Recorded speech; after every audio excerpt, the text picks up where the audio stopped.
دكتور محمد عبد الحميد oo ku takhasusay daaweynta cudurrada ku dhaca dheefshiidka, fiiskolaha iyo bawaasiirta kana howlgali jiray isbitaalka Soomaali Siiriyaan ayaa hadda ka howlbilaabay isbitaal qaas u ah cudurrada ku dhaca dheefshiidka iyo bawaasiirta.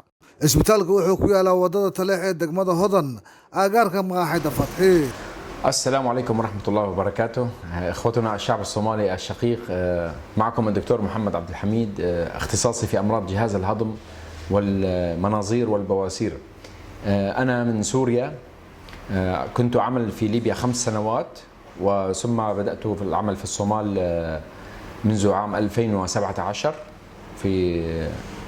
في المشفى الصومالي السوري، والآن انتقلت من المشفى الصومالي السوري إلى مشفى البواسير التخصصي السوري.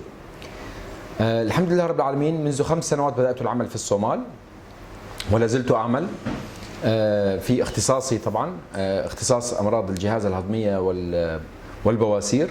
طبعا هنا افتتحنا مستشفى، تم افتتاح مستشفى متخصص في الأمراض الهضمية والبواسير، لذلك أنا انتقلت من المشفى الصومالي السوري إلى هذا المستشفى لأنه مستشفى تخصصي في هذه الأمراض، وفيه جميع التقنيات والأدوات المساعدة. عندنا جهاز اندوسكوبي وجهاز كولونوسكوبي حديث، جهاز ألماني وجهاز أولمبوس وجهاز فوجينون. وعندنا أيضا في هذا المستشفى أيضا جهاز لعمليات البواسير من دون عمليات، طبعا نقوم بربط البواسير بطريقة الربر ليجيتور. وعندنا أيضا جهاز كربون بلازما ليزر من أجل الفيستولا ومن أجل البواسير الخارجية أيضا. الحمد لله رب العالمين، منذ أسبوعين بدأنا العمل هنا في شارع طلح جانب مكة المكرمة، جانب شارع مكة المكرمة، والحمد لله رب العالمين المستشفى جيد، وإن شاء الله سوف نطوره بشكل عالمي. إن شاء الله سوف نأتي إن شاء الله حتى مختبر باثولوجي للبحث عن الأمراض السرطانية الموجودة في الجهاز الهضمي والكولون، وسوف إن شاء الله نقدم أفضل الخدمات على مستوى العالم في مقديشو إن شاء الله. الحمد لله رب العالمين، أنا في الصومال كنت أعمل بشكل جيد، والحمد لله رب العالمين عملنا أكثر من 5000 عملية للبواسير، كلها كانت ناجحة الحمد لله رب العالمين. عملنا عمليات فيستولا، واستأصلنا أيضا أورام في الجهاز الهضمي بوليبس، وكشفنا كثير من الأمراض الهضمية مثل التهاب الكولون التقرحي وداء كرون ديزيز.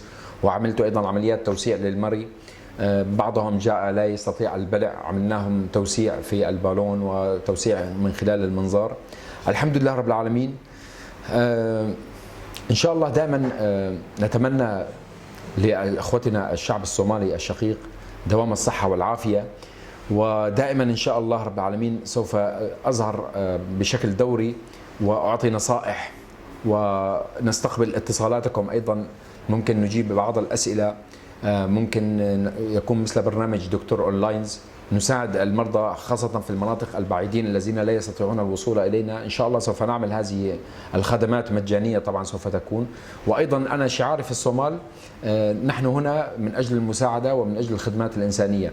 الذي ما عنده ثمن يأتيني، أنا سوف أعمله فري كل شيء، وحتى الدواء أنا أعطيه من حسابي.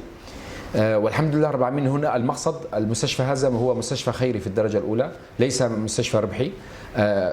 مقصده هو مساعدة الناس، وممكن نأخذ أشياء رمزية من الذين غير محتاجين، طبعا أسعار رمزية تكون مقارنة مع الدول الثانية، أو حتى مقارنة مع الصومال هنا في مقديشو. سوف نأخذ أسعار رمزية فقط كي تغطي التكاليف إن شاء الله رب العالمين.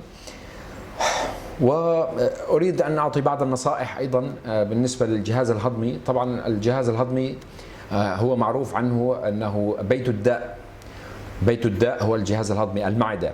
وأيضا يقال أن الكولون هو الدماغ الثاني في الإنسان، فهو بالحقيقة جهاز معقد جدا وجهاز مهم جدا للإنسان الذي يشتكي من معدته أو من الكولون أو من مشكلة البواسير، يكون عنده فعلا حقيقة مشكلة صعبة في حياته، سوف تكون مشكلة مستمرة وتؤثر على حياته العائلية والاجتماعية والعملية. فلذلك نحن هنا إن شاء الله من أجل أن نساعدكم، ونحن هنا إن شاء الله من أجل أن نقدم العلاج والشفاء من عند الله. دائما هذه القاعدة، الله هو الشافي وإذا مرضت فهو يشفين. فنحن عبارة عن وسيلة نعطي نصائح ونشخص، نعمل دياغنوز صحيح ونعطي علاج، ولكن الشفاء من الله، ونتابع المريض إن شاء الله. طبعا هنا بالنسبة للعمليات البواسير التي نقوم بها، كل مريض نعطيه جارنتي 2 سنة، جارنتي 2 سنة. خلال هذه ال2 سنة إذا في عنده أي مشكلة يأتي إلينا مجانا طبعا. هذه ونقطة. والنقطة الثانية نريد أن ننوه على بعض النصائح للجهاز الهضمي كما ذكرنا. بالنسبة للجهاز الهضمي هو جهاز مهم جدا وحيوي جدا. فقط الكبد يعتبر معمل الجسم. الكبد إذا أردنا أن نصنع منه معملا فإن مساحة هذا المعمل تغطي مساحة الكرة الأرضية كلها 7 مرات. نحتاج مثل الكرة الأرضية 7 كرات أرضية حتى نصنع منها معمل يقوم بوظائف كبد شخص واحد. فسبحان الله، يعني لقد خلقنا الإنسان في أحسن تقويم. هذه معجزة إلهية. لذلك الجهاز الهضمي هو جهاز معقد في الحقيقة، ويجب أن كل شخص، كل إنسان ليس فقط المريض، أن يقوم بالرياضة نصف ساعة أو ساعة في اليوم من أجل أن يتحرك الجهاز الهضمي، يقوم بحركة صحيحة. أيضا من النصائح شرب السوائل. دائما ننوه على شرب كمية وافرة من الماء، 3 لتر كل يوم. هذه الحاجة الدنيا، من 2 إلى 3 لتر كل يوم من السوائل. أيضا تناول الكثير من الألياف والخضروات يوميا. أيضا تنظيم عادات الذهاب إلى التواليت أو عادات التبرز. يجب كل مريض أن يذهب إلى التواليت يوميا في الصباح، يوميا، بسبب أن الكولون يكون حركة معتادة، حركة منتظمة. أيضا من النصائح عدم احتباس التبرز أو الذهاب إلى التواليت، لأن هذا يسبب أن البراز يصبح قاسي، وبالتالي يصبح تجريح فيما بعد، وتنشأ عملية البواسير لدى المريض. هذه أهم النصائح بشكل عام، لأن الوقت غير مساعد كثيرا.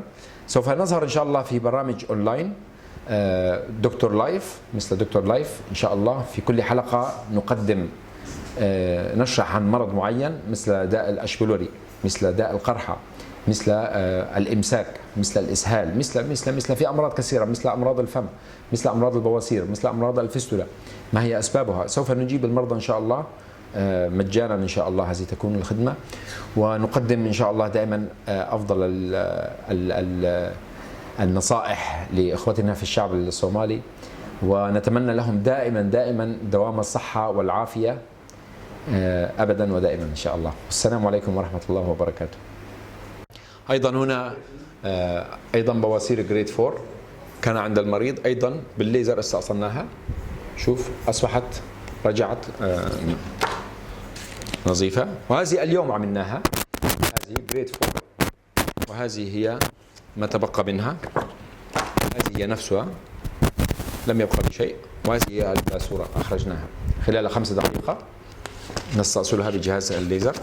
طبعا عندنا أيضا جهاز اندوسكوب، ممكن تصور في الكاميرا هنا. عندنا جهاز اندوسكوب، وهذه صور.